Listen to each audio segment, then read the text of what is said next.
On March 20th, the COVID-19 outbreak forced schools to transition to remote learning, leaving the Art and Design Department's 3D printing lab quiet.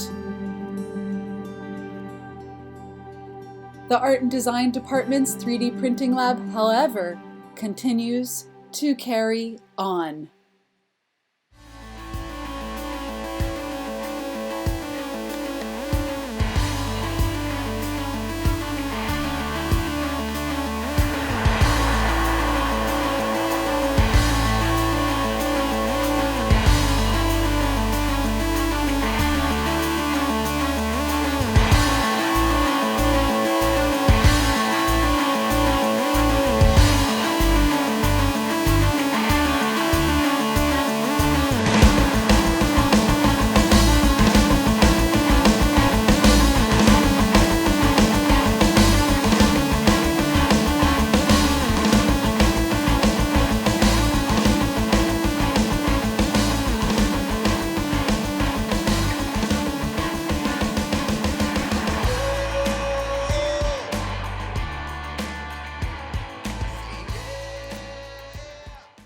From 3D printed stethoscopes to 3D printed face shields, we quickly partnered with Joe Sinclair from Verdi Mantis 3D printers to analyze and look at solutions in order to get these face shields out to the healthcare systems quickly.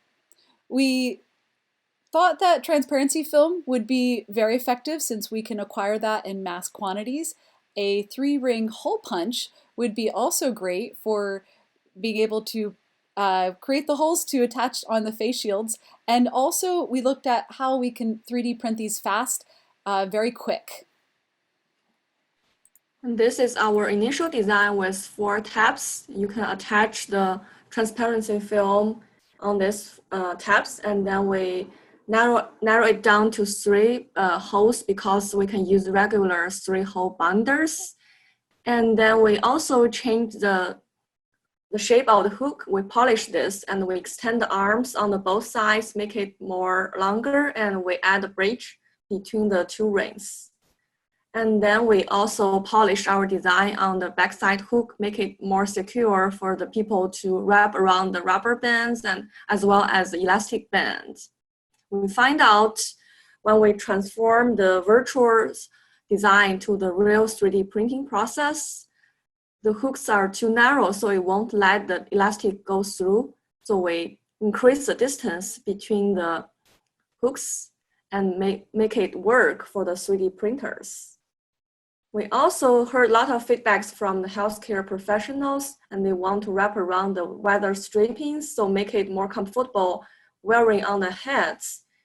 And also they want to avoid the droplets from top part. So we create another closed part on the top to avoid these issues. So these are very easy to be put on the main body.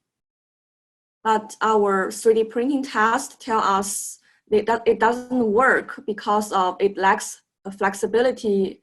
So we go back to the original design. We get rid of the bridge, make it more flexible. We also extend the tabs to secure the transparent film on both sides.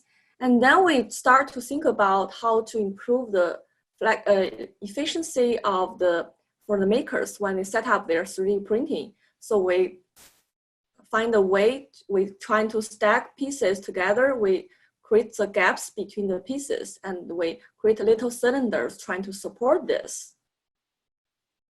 This design was really effective, especially for myself, because I could set up a print that night before I would go to bed and not have to worry about switching out the build every hour. Instead, the build had continued on for another 10 hours, and by the morning time, I was able to have 10 head shields for for the hospitals. This multiplied our production 10 times. Here's an example of a 10 tiered stack. And here you could see where it was very easy to pop these apart. We printed hundreds of these. And it just made life much easier, more efficient. Yes, there was some little cleanup here and there, but it really wasn't that bad.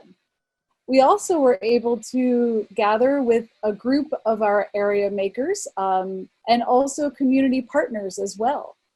These community partners also 3D printed for us and continued to help us make hundreds of more. This is an example of our file that has gone out, and it now is at GoggleWorks.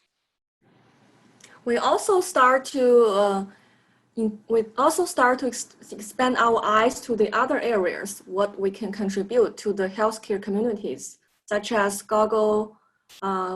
safety goggles, as well as safeguards for the masks, as well as I also include my students into these topics.